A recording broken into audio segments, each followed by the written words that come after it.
चाहिँ अब फाउन्डेसन ले गरेको जस्तो भइरहेको छ हाम्रो होइन अब भनेपछि अब हामी चाहिँ एसेट्सहरू चाहिँ अक्युमुलेट गर्दैछ एभ्री इयर अब तपाईँले नयाँ नयाँ जात्रा दिइरहनु भएको छ होइन इन्द्र जात्राको लागि पनि ह्युज एक्सपेन्सेस थियो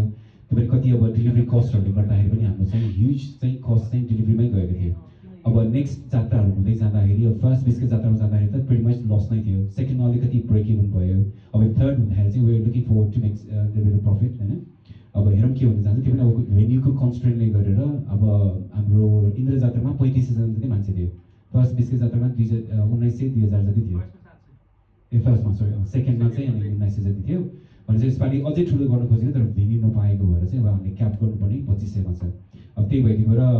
ब्रेक इभन चाहिँ हुन्छ र अनि जस्ट ब्रेकडाउन दिनु पर्दाखेरि चाहिँ हाम्रो 50% जस्तो चाहिँ मेन आउने भनेको इन्कम भनेको स्पोन्सर्सहरू नै हो त्यही भएर स्पोन्सर्सहरूले चाहिँ ह्युज रोल खेल्छ र हामीले पनि trying to give it back to them किनभने वी एप्रिसिएट अनि हामीले सबै एभ्री सिङ्गल टाइम क्यालकुलेसन गर्दाखेरि चाहिँ स्पोन्सर नै टप अफ द लिस्ट नै हुन्छ उहाँहरू नभइदिएको भए होइन अब मेन स्पोन्सर्सहरूले ह्युज कन्ट्रिब्युट गर्नुहुन्छ र त्यति मात्र नभएर गुडविल स्पोन्सर्सको सानोतिनो कन्ट्रिब्युसनले पनि सानोतिनो त नभनौँ त्यो 50 पाउन्डले पनि इट एड्स अप होइन भनेपछि it makes huge huge difference त्यही भएर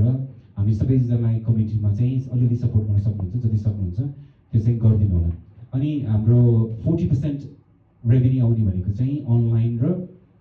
अन द डे टिकट्सबाट हो धेरै जस्तो चाहिँ हामी अझै पनि अनलाइन नै पुस गरिरहेको छौँ ताकि एडमिनको लागि सजिलो होस् भनेर अनि लास्ट चाहिँ 10% जति चाहिँ फुडमा हो किन हामीले एकदम अब तपाईँले अरू मेजर इभेन्ट्सहरू जानुभयो गोरखापरमा जानुभयो चाहिँ 2500सम्म पनि फुडको स्टल छ त्यस्तो चाहिँ हाम्रो त्यति चार्ज गर्दैनौँ हामीले चाहिँ सकेसम्म चाहिँ रिजनेबल होस् बेसी प्रफिट होस् भनेपछि